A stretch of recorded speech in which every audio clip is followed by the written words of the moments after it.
Dex gonna go crazy because she has eyes. Baby, won't you go? All right, friends, we'll get started. Remember, the captain, they didn't even ask because they just know that he's gone. So now we are on July 16th, the day after the, ship was going crazy. Chapter 11, Sunday, July 16th, 8:25 a.m. Luke awoke with blonde hair in his face. He tried to sit up and couldn't budge an inch. Man overboard, mumbled the voice beside him, very close. JJ. He started to complain and then remember. The captain. He shut his eyes tightly and shook his head, but the awful image wouldn't go away. The 6'5" cascading disappearing into the foam. When Radford had finally ordered them to bed, the lower bunks were underwater. They were sharing the uppers, packed like sardines, two on the berth, strapped in the leave canvases. Luke leaned over to unfasten the hook, elbowing JJ awake in the process. I had a nightmare, JJ mumbled. No, you didn't, Luke told him soberly. Will peered out of the bunk he was sharing with Ian. Is it just me, or is the water getting higher? JJ jumped down with a splash. Feel that? And look, he pointed out. Sun's back. So JJ's like, man, I had a nightmare. And Luke's like, no, you didn't. Everything that you dreamed about was real. That really happened. The four sloshed out of bed and climbed up the companionway. On deck, crusted sea salt crunched under their feet. In the light of day, the Phoenix was a floating plate of spaghetti. Ropes and riggings lay tangled everywhere. The main staff looked like giant hands had snapped it in two. Equipment, most of it smashed, was dispositioned into clumps all over the deck. The radio antenna was gone, and the bowstrip was cracked and off-center. The ship's dignity, which was usually stowed ahead in the rigging, was now pointed straight up as if it was a rocket about to be launched to the moon. Ian summed up everybody's feelings when he said, wow. Elijah and Charla worked one of the pumps, trying to clear the water out of the engine room. Mr. Radford manned the others, which was draining the main cabin and galley. All activity ceased when they saw the boys on deck. JJ spoke first. Shouldn't we still be trying to look for the captain? Radford stood up. If it looks could kill, JJ would have been fried to a crisp. Four students, including me. Three. I'm sorry. To look for the captain, you don't use a boat. You use a submarine. Hey, Luke said angry. You're talking about a real guy who died. It's not a joke. No, it's not, they agreed unpresently. Someday I want to sit down with you and your friend Richie Rich and find out why you needed to play WWF in the full gall. You damn near killed all of us, and you did get one of us killed. Dan Rapparott's words at the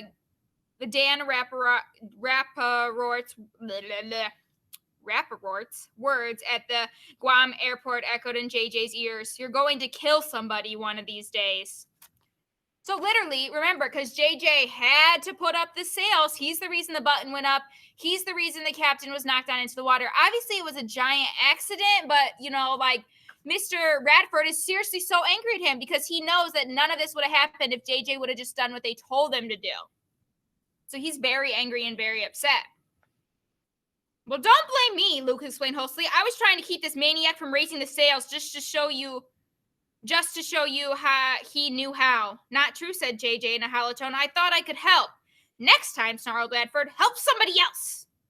Liza stepped forward. Let's forget about who did what and concentrate on how we're going to get out of this. Calmly, the mate went over their station. According to the GPS, they were 480 miles east-north of Guam. Nearest landfall, Guam. No SOS had been sent, and the radio was out. Even if the radio could be fixed, the call couldn't travel more than 15 or 20 miles without an antenna. The only chance of being spotted depended on a schooner's emergency position indicator beacon, EPIRB. Okay, so they have no antenna. So they're pretty much out of luck right now, okay? How are they going to be spotted? They're literally stranded. The boat's not going to be working. The engine's not working. The sails are broken. What the heck are they going to do? So Liza's like, okay, everyone just chill out. Let's just figure out how to fix this. Because remember, the captain, the nice, calm, level-headed male, he's dead now. He's gone Bye, Captain. Now we're left with Bradford, that super angry adult. So the angry adult is now in charge of 6 children, who he's very angry at. It was unlikely to reach the other ships, but might be detected by passing airplanes. How many air routes fly over this part of the Pacific? Asked Luke. None, replied Radford replied. The engine was dead and full of seawater, which pretty much guaranteed that it would never work again. The mainsail was gone, and the staysail and jibs couldn't be used because of the damage of the the bowsprit. That left just the foresail. It was fine, if they could get past the thousands of pounds of tangled ropes and fallen rigs. The drinking water tanks were okay, but there was no electricity, no refrigeration. The food stores and medical supplies were at least partly damaged by salt water. Okay, so they have fresh water. So they're going to have water to drink, but their food and their medicine is kind of damaged. So how long can you survive without food? Like a couple weeks, but at least they have water. You can only survive 2 weeks without food. Yeah. But, you know, and 1 week without water. No, technically you can last longer without food if you have water. All right, well, as much as I want to debate this, regardless, their food is a little bit damaged. Water, you really can't live forever without water, but their drinking water is okay, they said. Worst of all, the Phoenix wasn't expected in for 3 weeks. That meant no one was looking for them. Okay, no one even knows that they're going to be gone because they're not supposed to be home for 3 weeks. So in 4 weeks when they don't come home, then someone might look for them. But right now, why would anyone be looking for them if they're not supposed to be home? Are we going to die? Asked Will in a small voice. I won't lie to you, said Radford. We're in big, big trouble. To get through this, we're going to have to work 24-hour days, ration our supplies, and glared at Luke and JJ, no more crazy stunts. We've lost a man already, and we're going to have to live with that, if we live. So Radford's like not being like soft with them. He's like, yeah, we could potentially die, so we're going to have to get it together. I shouldn't be laughing. I'm just like, oh my goodness. This is like That's me. That's me. I'm freaking out. We're all gonna die. No food, no water, none.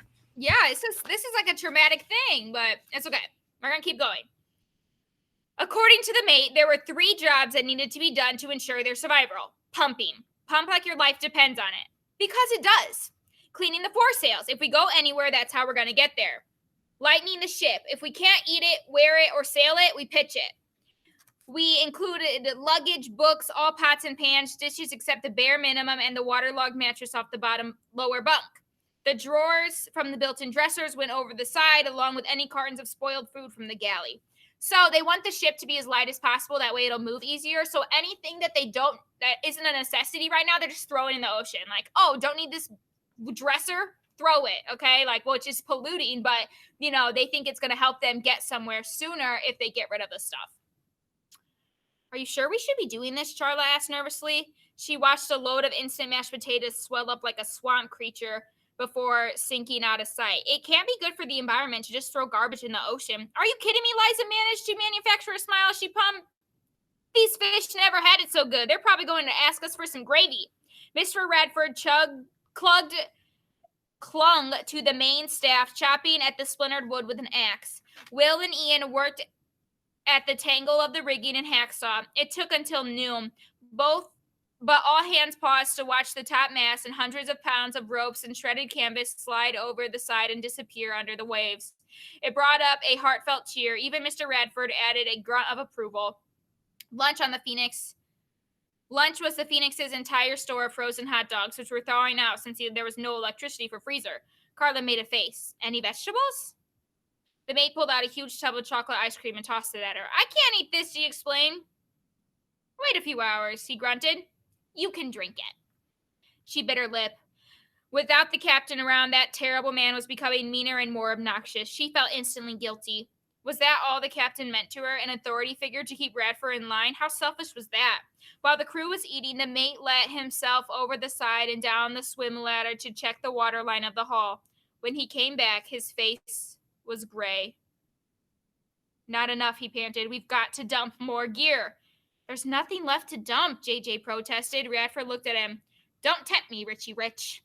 So JJ's like, dude, there's nothing else we can kick over. And he's saying, don't tempt me, like, you're next. Like, you're going to be the one I'm dumping. They removed the bottom of the mainsail and slid it into the water. The galley's refrigerator and backup generator, both ruined, were next. Then the mate's attention fell on the Phoenix's 3 anchors. One by one, they were cut loose and dropped into the sea. Luke was worried. What if they needed one of those, anchors? If we get close to land, Archie, Radford promised, I'll jump in and hold the boat personally. Hey, what's the big idea? Demanded JJ from the open cargo hatch. He stepped onto the deck, digging out a large, bright yellow suitcase. I had to leave my jet ski in Hawaii, but someone's allowed to bring the world's biggest piece of luggage? He fiddled with the latch. Whose is this? Radford's eyes bulged. No! Pow! With a hiss of compressed gas, the suitcase burst open, shooting out to 10 times the original size. JJ was knocked back into the flooded cargo hole where he landed with a mammoth splash. The thing kept growing, unfolding at corners like a flower. By the time JJ's head poked out of the hole, an 8-foot rubber life raft sat on the deck, complete with sun canopy, seating for 10, signal flares, first aid kit, and provisions. The raft that came from Radford was barely the roar that came from Radford was barely human. Why is it always you, Richie Rich? JJ was soaked and sulky. You should have told me there was a boat in there. The label says contains 1 lifeboat. What do you want? A singing telegram? Well, we'll just fold it up again, JJ said defensively. What's the big deal? The big deal is you can't fold it up again, the mate howled. It has to go back to the factory to be recharged. Well, that's stupid. So there's this big case, like airplanes have them. They're like, airplanes have them. They're like things that are packed. And then when you open them, there's some mechanic thing that makes them blow up. And airplanes, they're big slides to get out of like an airplane if you were to be stranded in water or something. So there's a lifeboat inside this giant suitcase that when you open it, there's some mechanism that makes it blow up. Okay, well, now they have the blown up lifeboat that they don't need because they're still on the regular boat. So once again, JJ is the one that messed up because apparently that's all JJ does. Yes, it is. And it's even stupider to waste our precious space tying this thing down so it doesn't blow out to sea with the next puff of breeze. Will spent the day cringing as he waited for the mate's furious criticism to fall on him. Everyone was getting yelled at, even Little Miss Perfect, Liza. When she delivered the news that their EPIRB was conked out, Radford hollered at her like she had personally smashed it with a hammer. Maybe Captain Cascaden had thought Liza could do no wrong, but Radford was an equal opportunity offender. It was tough to be the captain's pet when the captain wasn't around anymore. Instantly, Will felt terrible for his thoughts. A man was dead and gone, and he almost celebrating the fact that it made things harder for Liza. If, by some miracle, the captain turns out to be okay, I'll take the garbage out. I'll give charity. If I ever get any money, I'll be a better person, I swear. The problem with the ERIP turned out to be a fixable one. JJ's inflatable lifeboat had its own beacon, which was moved to the navigation room and switched on. You're welcome, JJ gloated, opening the raft. Seems like a pretty smart move now, huh? Okay. It probably wasn't the smartest move. Like, yeah, it was helpful, but he didn't know it was going to be helpful. It was the kind of comment that would have guaranteed a screaming bored side from the old Radford, but the mate gave no sign that he'd even heard. Something had changed about him, almost as if there had been an audible click. Later, when Radford went over to the side of the recheck the waterline of the boat, Luke was waiting for him at the swim ladder. How are we doing? Do we need to get rid of more stuff? Radford grunted and wouldn't answer. At 4 o'clock, when he went to assess the water in the hall, Liza went with him, then hold a flashlight. It looks worse than ever, she was concerned. Are you sure that all that pumping is doing any good? I need to send an email real quick. I will. Hold on 1 second.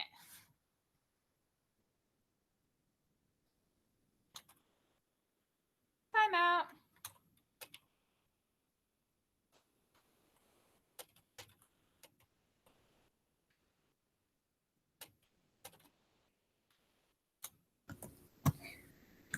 Miss Knifel, while we were doing this, I had to finish my art project, and it actually didn't turn out that bad because for art, we had to like shade, coil. Oh, this dog's killing me.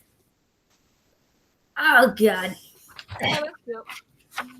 That's like wrestling a hippo. All right. Sorry, I had to send an email. Another teacher needed something. All right. I got a doggy. All All right. I got a doggy. Hey. The mate remained sullen and silent. I liked him better when he was yelling at us, was Will's opinion. You know where you stand with a guy who hates you, but one who ignores you, that's scary. I miss the captain, Ian said simply. Long faces nodded all around. At dinner, the mate wouldn't even eat with them. He took a tin of cold beans and sat atop the main cabin, staring into the sunset and shoveling with a plastic spoon. It was a moonless night, impossible to tell the phoenix from the vast ocean around her. Luke couldn't see his own sneakers without a flashlight, and the crew walked carefully despite the calm waters. It had taken all day, but the foresail had finally emerged from the mountain of tangled ropes and rigging. I think it's ready, Luke called to Radford.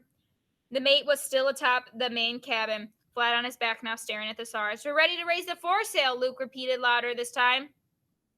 No answer. Ian tried his luck. Excuse me, he ventured. Mr. Ratface? A collective gasp went up on deck. JJ stopped pumping and laughed out loud. Remember, his name isn't Ratface, it's Radford. The mate sat up suddenly. What? What did you call me? Mr. Ian caught a desperate look from Luke and realized his mistake. The younger boy went pale. Foresail's ready, Luke put in quickly. Want us to raise it? Radford jumped down from the cabin top. Even in the pitch black, they could see his burning eyes glaring at them. But when he finally spoke, his tone was light and easygoing. Tomorrow's another day, he said. Why don't you kids get some sleep? I'll look after things up here. What about pumping? Asked Lisa. You can't save yourself if you kill yourself doing it, the mate told her. He paused. You did a lot of work today in a tough situation. He twisted his face. I'm proud of you. Will held it in until the four boys were splashing around the cabin. Mr. Ratface, he scoffed at Ian. Man, I was expecting him to go berserk and throw you overboard. I thought that was his name, Ian said honestly. Nobody's name is Ratface, Luke explained, hoisting himself onto the upper berth and drying his wet feet with a towel. Not even in TV land. Ian flushed. You know how sometimes you hear a word and you don't think about it, what it really means? It sounds just like that. Luke patted him on the shoulders. We forgive you. He needed to hear it anyways. Well, he didn't get mad, the younger boy added. In fact, I thought he was pretty nice about it. Yeah, right, snickered JJ. Radford. Nice. That's a good one. All right, so that was an intense chapter. Basically, you know, they're pretty much out of luck right now. Like, they're really definitely struggling. We're going to read one more chapter today, chapter 12, and now it is Monday. So remember, the storm was on Saturday. Yesterday was Sunday. All they did was work, and now it's Monday at 6:45 in the morning.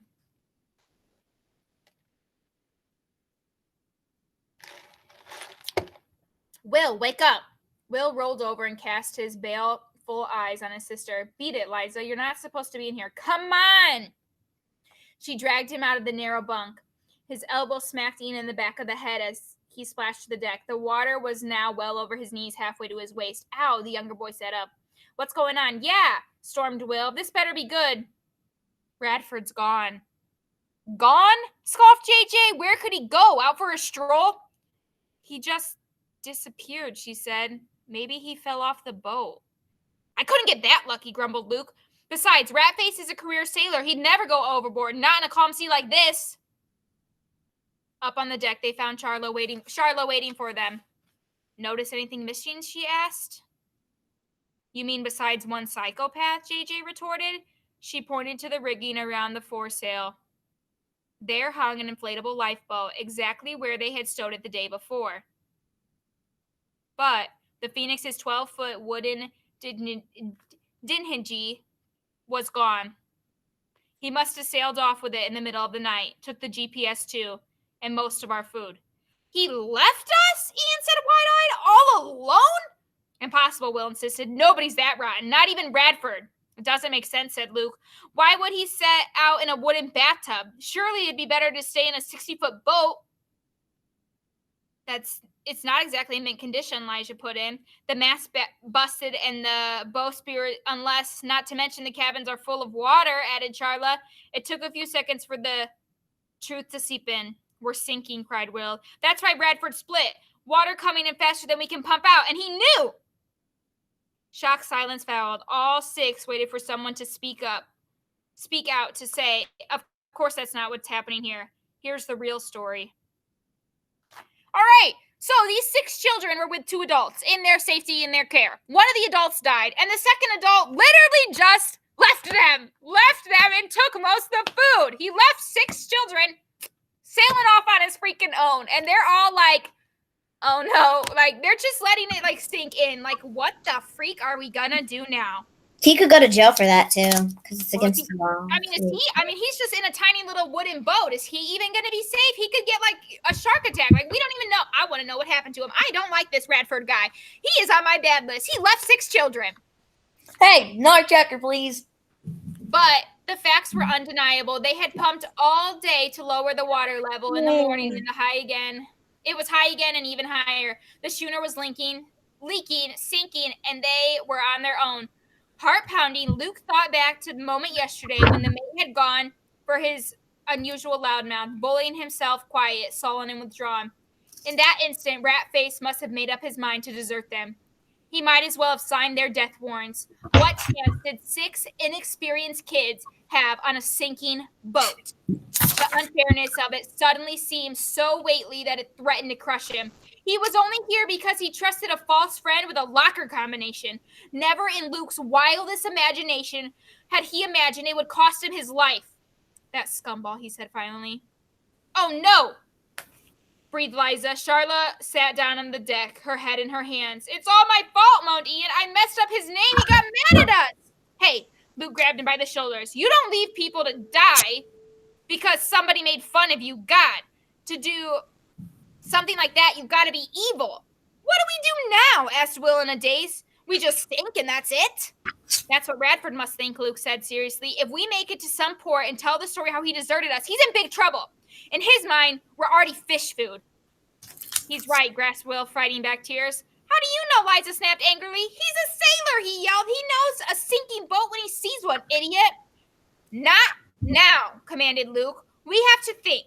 There must be something we can do. We can pump, Charla ventured. Radford knew that, Liza pointed out, and he's still split.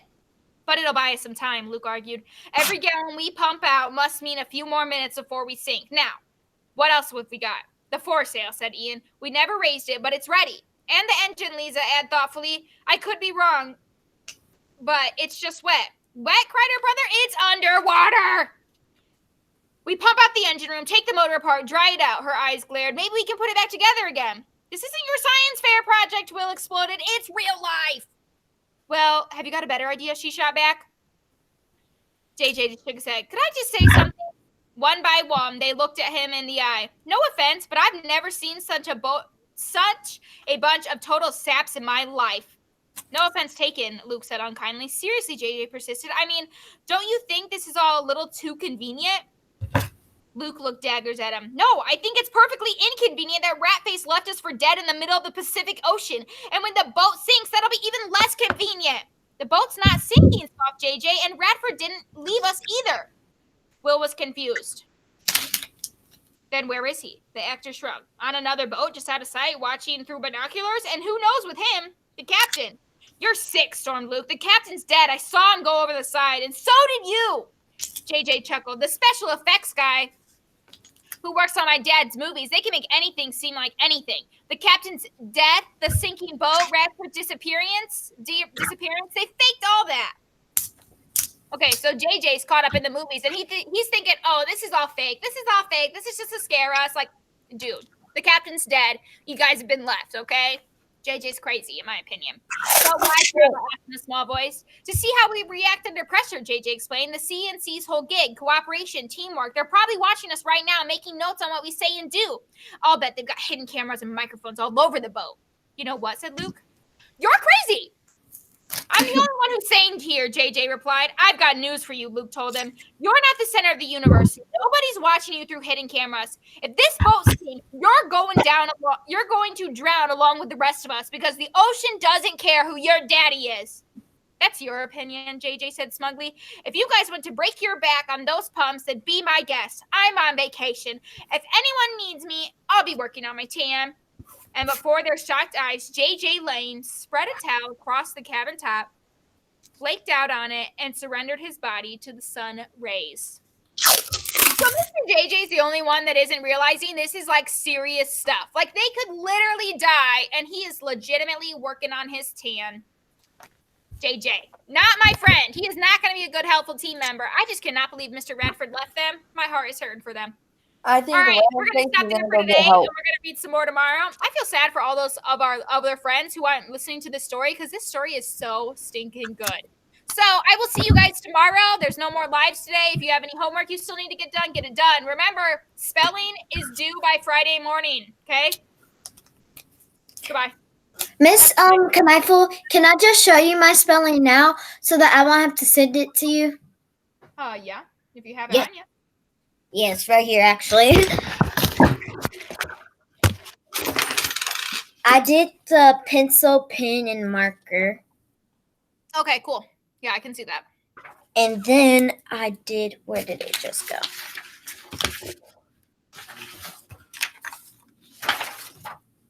I think that one's in my bag. Ah! I just fell off from my chair, sorry. No, that's okay.